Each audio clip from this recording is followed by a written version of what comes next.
بسم الله الرحمن الرحيم. ألف لام را كتاب أحكمت آياته ثم فصلت من لدن حكيم خبير ألا تعبدوا إلا الله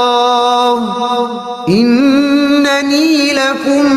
منه نذير وبشير وأن استغفروا ربكم ثم توبوا إليه يمتعكم متاعا حسنا إلى أجل مسمى ويؤت كل ذي فضل فضله وإن تولوا فإني أخاف عليكم عذاب يوم كبير إلى الله مرجعكم وهو على كل شيء قدير ألا إنهم يثنون صدورهم ليستخفوا منه ألا حين يستغشون ثيابهم يعلم ما يسرون وما يعلنون إنه عليم بذات الصدور وما من دابة في الأرض إلا على الله رزقها ويعلم مستقرها ومستودعها كل في كتاب مبين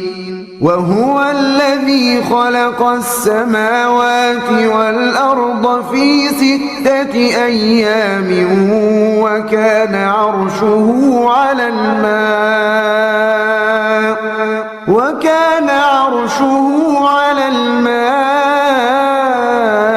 ليبلوكم أيكم أحسن عملا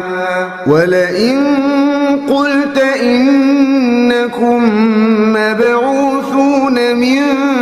بعد الموت ليقولن الذين كفروا إن هذا إلا سحر مبين ولئن أخرنا عنهم العذاب إلى أمة معدودة ليقولن ما يحبسه ألا يوم يأتيهم ليس مصروفا عنهم وحاق بهم ما كانوا به يستهزئون ولئن أذقنا الإنسان منا رحمة ثم نزعناها منه إنه ليئوس كفور ولئن أذقناه نعماء بعد ضراء مسته ليقولن ذهب السيئات عني إنه لفرح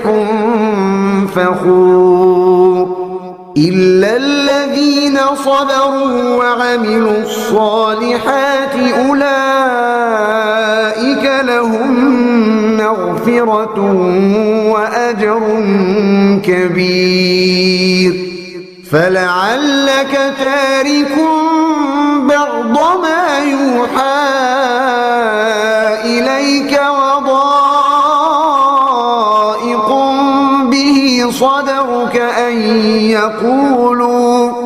وضائق به صدرك أن يقولوا لولا أنزل عليه كنز أو جاء معه ملك إنما أنت نذير والله على كل شيء وكيل أم يقولون افتراه قل فأتوا بعشر سور مثله مفتريات وادعوا من استطعتم من دون الله إن كنتم صادقين فإن لم يستجيبوا لكم فاعلموا أنما أنزل بعلم الله وأن لا إله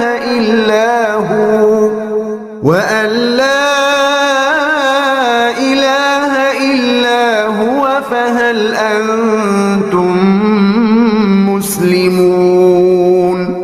من كان يريد الحياة الدنيا وزينتها نوف إليهم أعمالهم فيها وهم فيها لا يبخسون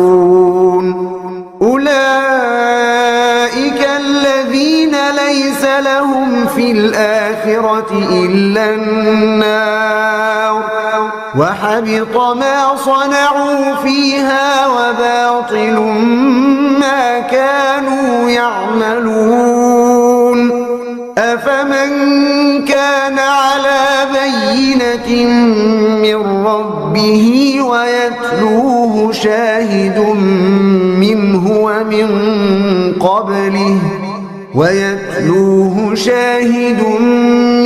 ومن قبله كتاب موسى إماما ورحمة أولئك يؤمنون به ومن يكفر به من الأحزاب فالنار موعده فلا تك في مرية منه إنه الحق من ربك ولكن أكثر الناس لا يؤمنون ومن أظلم ممن افترى على الله كذبا أولئك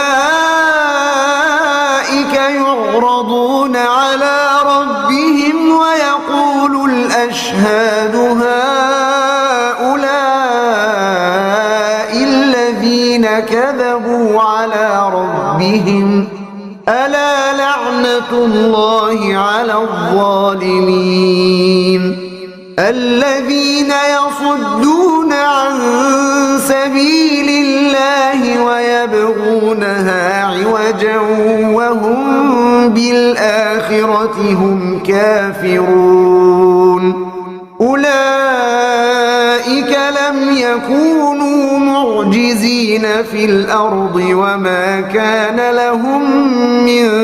دون الله من أولياء يضاعف لهم العذاب ما كانوا يستطيعون السمع وما كانوا يبصرون أولئك الذين خسروا أنفسهم وضل عنهم ما كانوا يفترون لا جرم أنهم في الآخرة هم الأخسرون إن الذين آمنوا وعملوا الصالحات وأخبتوا إلى ربهم أولئك أصحاب الجنة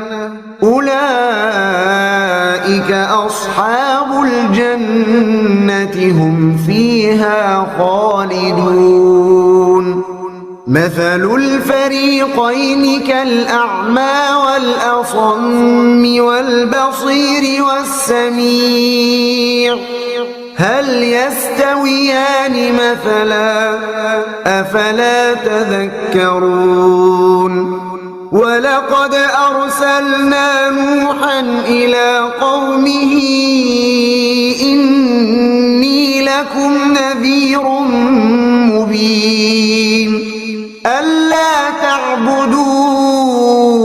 إلا الله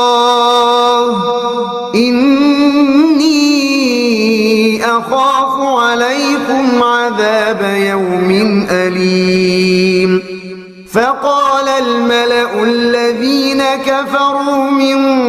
قومه ما نراك إلا بشرا مثلنا وما نراك اتبعك إلا الذين هم أراذلنا بادي الرأي وما نرى لكم علينا من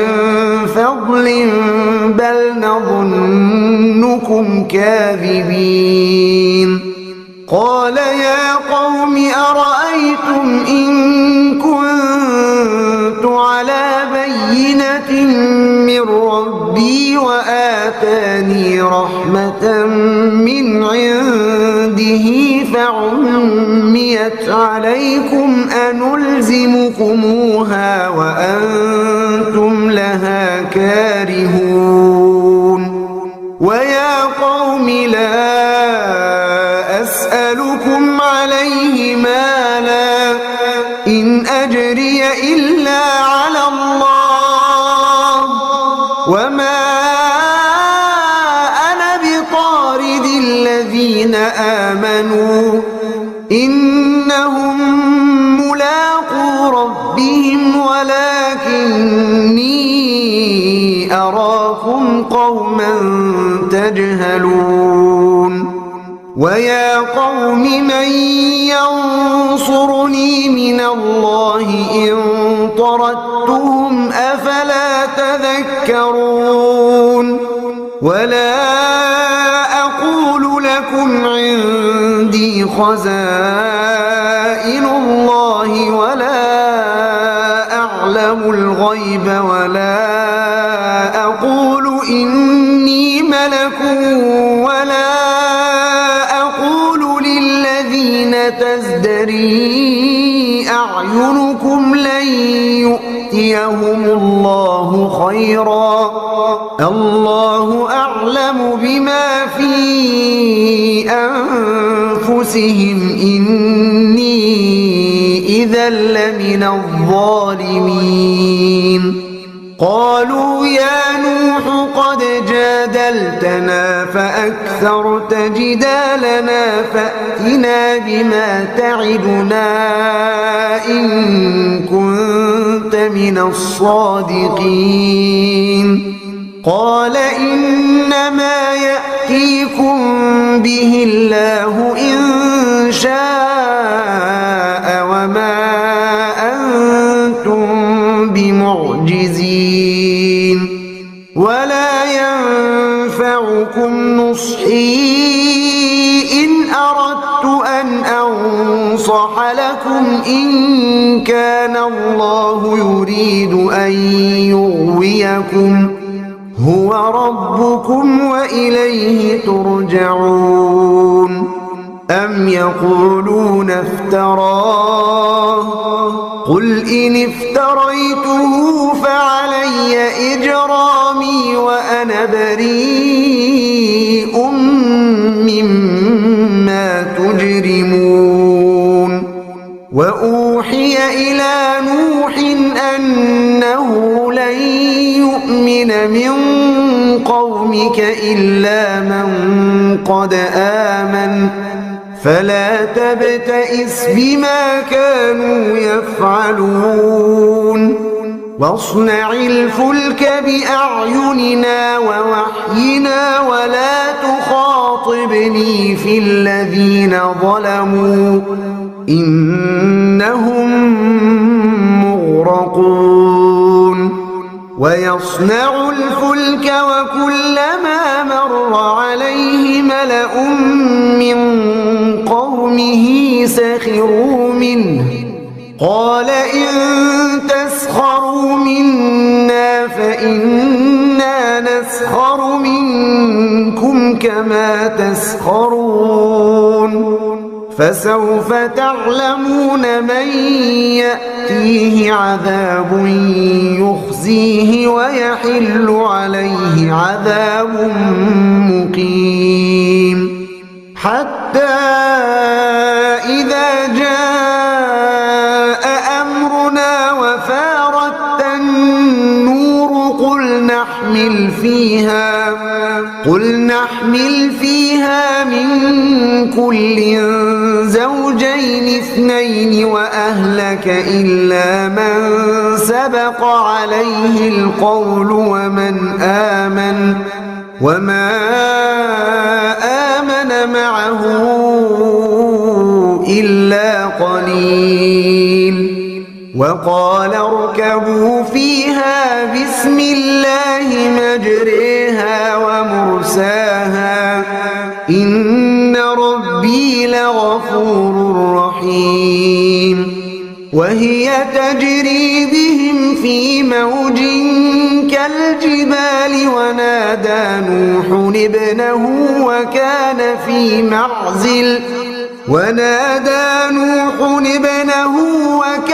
في معزل يا بني اركب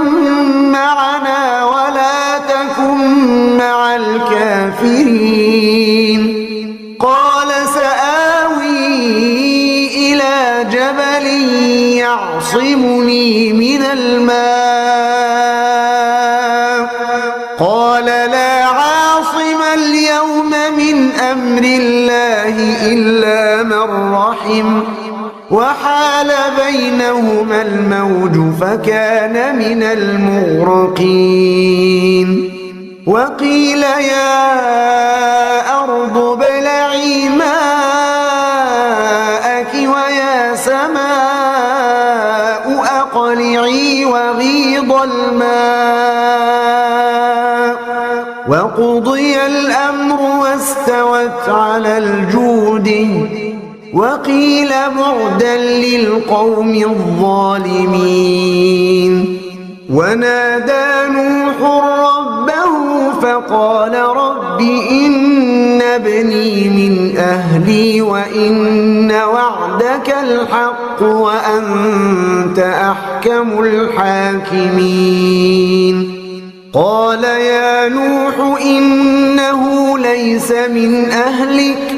إنه عمل غير صالح فلا تسألني ما ليس لك به علم إني أعظك أن تكون من الجاهلين قال رب إني أعوذ بك أن أسألك ما ليس لي به علم وإلا تغفر لي وترحمني أكن من الخاسرين قيل يا نوح اهبط بسلام منا وبركات عليك وعلى أمم ممن معك وأمم سنمتعهم ثم يمسهم منا عذاب أليم تلك من أنباء الغيب نوحيها إليك ما كنت تعلمها أنت ولا قومك من قبل هذا فاصبر إن العاقبة للمتقين وإلى عاد أخاهم هودا قال يا قوم اعبدوا الله ما لكم من إله غيره إن أنتم إلا مفترون يا قوم لا أسألكم عليه أجرا إن أجري إلا على الذي فطرني أفلا تعقلون ويا قوم استغفروا ربكم ثم توبوا إليه يرسل السماء عليكم مدرارا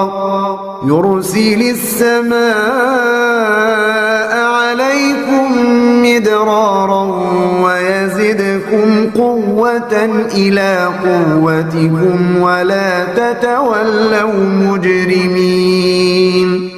قالوا يا هود ما جئتنا ببينة وما نحن بتاركي آلهتنا عن قولك وما نحن لك بمؤمنين إن نقول إلا اعتراك بعض آلهتنا بسوء قال إني أشهد الله واشهدوا أني بريء مما تشركون من دونه فكيدوني جميعا ثم لا تنظرون إني توكلت على الله ربي وربكم ما من دابة إلا هو آخذ بناصيتها إن ربي على صراط مستقيم فإن تولوا فقد أبلغتكم ما أرسلت به إليكم ويستخلف ربي قوما غيركم ولا تضرونه شيئا إن ربي على كل شيء حفيظ ولما جاء أمرنا نجينا هودا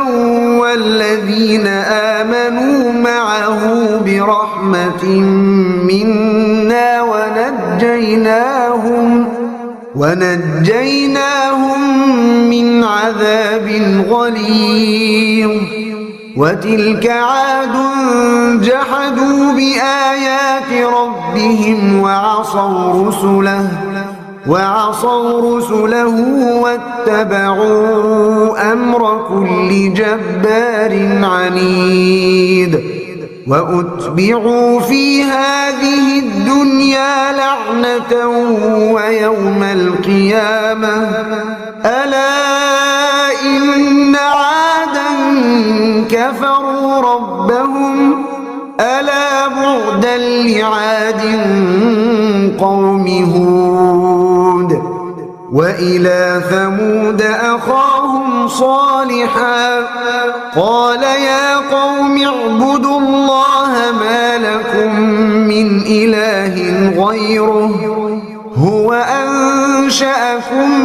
من الأرض واستعمركم فيها فاستغفروه ثم توبوا إليه إن ربي قريب مجيب قالوا يا صالح قد كنت فينا مرجوا قبل هذا أتنهانا أن نعبد ما يعبد آباؤنا وإننا لفي شك مما تدعونا إليه مريب قال يا قوم أرأيتم إن كنت على بينة من ربي وآتاني منه رحمة فمن ينصرني من الله إن عصيته فما تزيدونني غير تخسير ويا قوم هذه ناقة الله لكم آية فذروها تأكل في أرض الله ولا تمسوها بسوء فيأخذكم عذاب قريب فعقروها فقال تمتعوا في داركم 3 أيام ذلك وعد غير مكذوب فلما جاء أمرنا نجينا صالحا والذين آمنوا معه برحمة منا ومن خزي يومئذ إن ربك هو القوي العزيز وأخذ الذين ظلموا الصيحة فأصبحوا في ديارهم جاثمين كأن لم يغنوا فيها ألا إن ثمود كفروا ربهم ألا بعدا لثمود ولقد جاءت رسلنا إبراهيم بالبشرى قالوا سلاما قال سلام فما لبث أن جاء بعجل حنيذ فلما رأى أيديهم لا تصل إليه نكرهم وأوجس منهم خيفة قالوا لا تخف إنا أرسلنا إلى قوم لوط وامرأته قائمة فضحكت فبشرناها بإسحاق ومن وراء إسحاق يعقوب قالت يا ويلتى أألد وأنا عجوز وهذا بعلي شيخا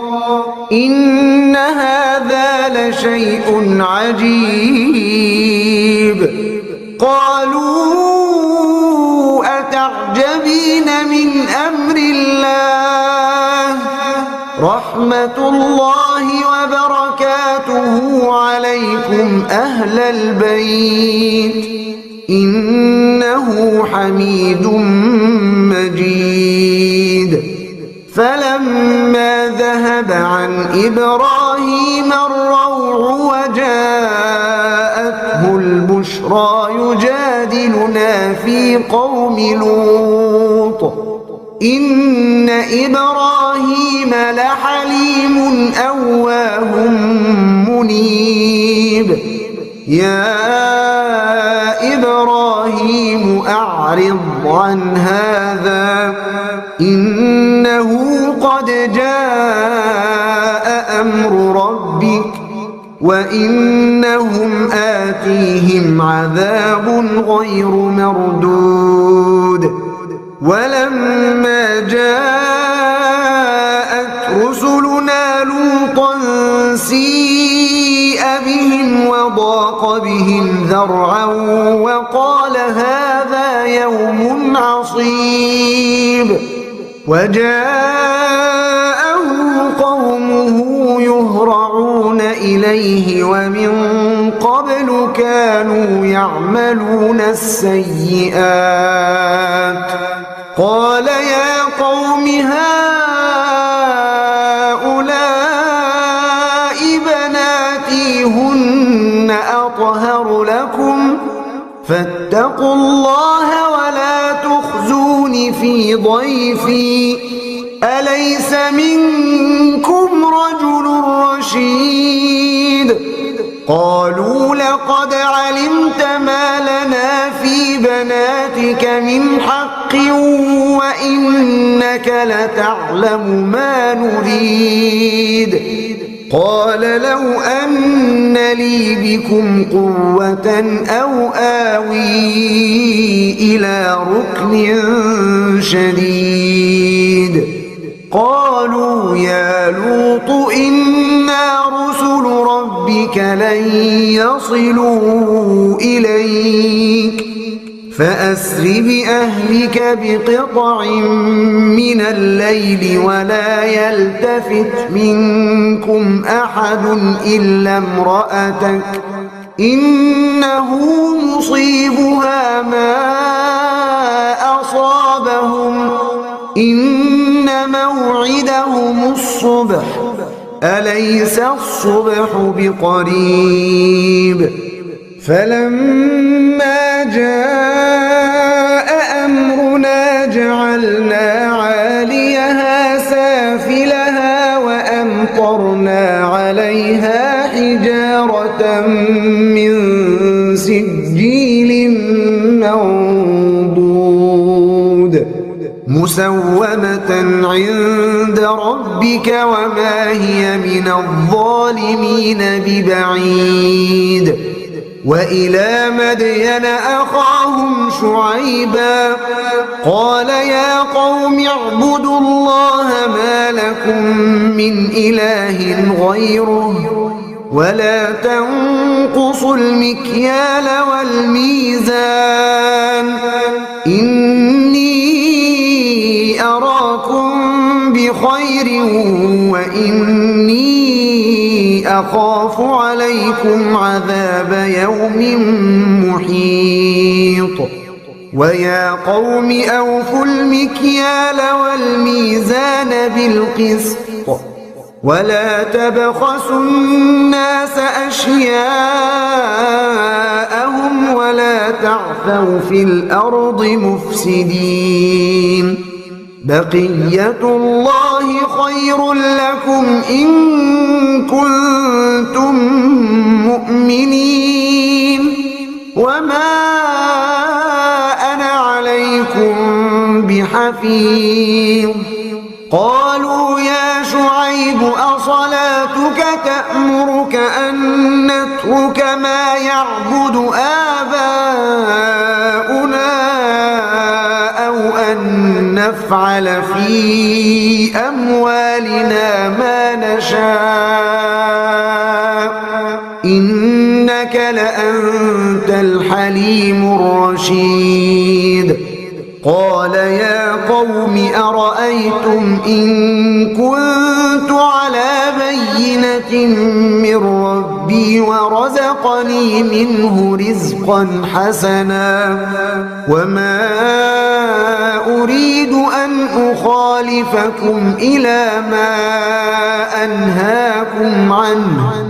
إن أريد إلا الإصلاح ما استطعت وما توفيقي إلا بالله عليه توكلت وإليه أنيب ويا قوم لا يجرمنكم شقاقي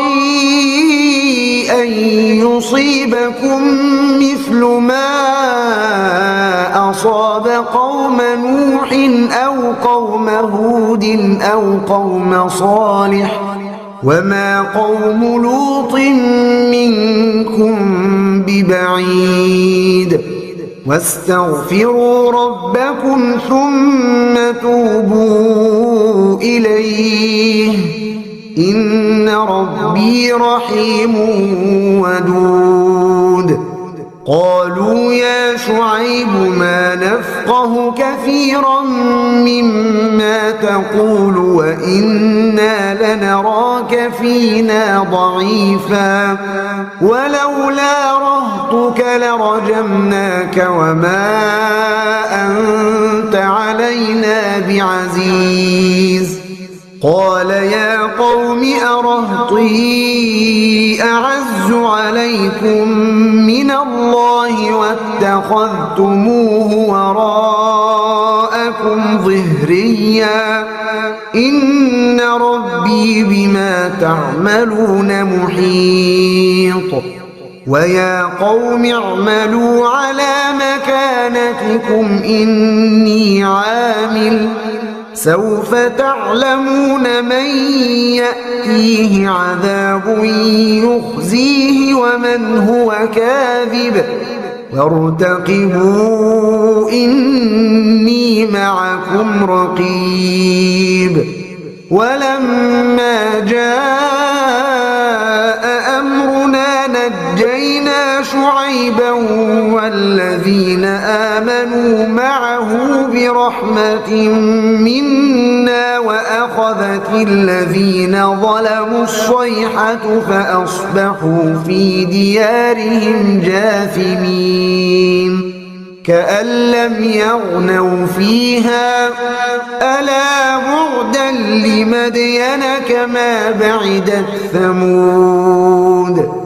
ولقد أرسلنا موسى بآياتنا وسلطان مبين إلى فرعون وملئه فاتبعوا أمر فرعون وما أمر فرعون برشيد يقدم قومه يوم القيامة فأوردهم النار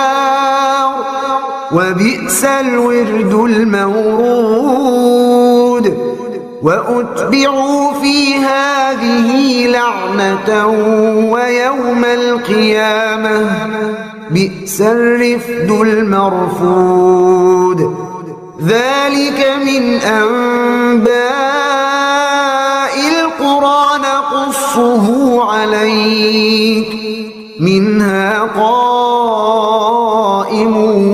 وحصيد وما ظلمناهم ولكن ظلموا أنفسهم فما أغنت عنهم آلهتهم التي يدعون من دون الله من شيء لما جاء أمر ربك وما زادوهم غير تتبيب وكذلك أخذ ربك إذا أخذ القرى وهي ظالمة إن أخذه أليم شديد إن في ذلك لآية لمن خاف عذاب الآخرة ذلك يوم مجموع له الناس وذلك يوم مشهود وما نؤخره إلا لأجل معدود يوم يأتي لا تكلم نفس إلا بإذنه فمنهم شقي وسعيد فأما الذين شقوا ففي النار لهم فيها زفير وشهيق خالدين فيها ما دامت السماوات والأرض إلا ما شاء ربك إن ربك فعال لما يريد وأما الذين سعدوا ففي الجنة خالدين فيها ما دامت السماوات والأرض إلا ما شاء ربك عطاء غير مجذوذ فلا تك في مرية مما يعبد هؤلاء ما يعبدون إلا كما يعبد آباؤهم من قبل وإنا لموفوهم نصيبهم غير منقوص ولقد آتينا موسى الكتاب فاختلف فيه ولولا كلمة سبقت من ربك لقضي بينهم وإنهم لفي شك منه مريب وإن كلا لما ليوفينهم ربك أعمالهم إنه بما يعملون خبير فاستقم كما أمرت ومن تاب معك ولا تطغوا إنه بما تعملون بصير ولا تركنوا إلى الذين ظلموا فتمسكم النار وما لكم من دون الله من أولياء ثم لا تنصرون وأقم الصلاة طرفي النهار وزلفا من الليل إن الحسنات يذهبن السيئات ذلك ذكرى للذاكرين واصبر فإن الله لا يضيع أجر المحسنين فلولا كان من القرون من قبلكم أولو بقية ينهون عن الفساد في الأرض إلا قليلا ممن أنجينا منهم واتبع الذين ظلموا ما أترفوا فيه وكانوا مجرمين وما كان ربك ليهلك القرى بظلم وأهلها مصلحون ولو شاء ربك لجعل الناس أمة واحدة ولا يزالون مختلفين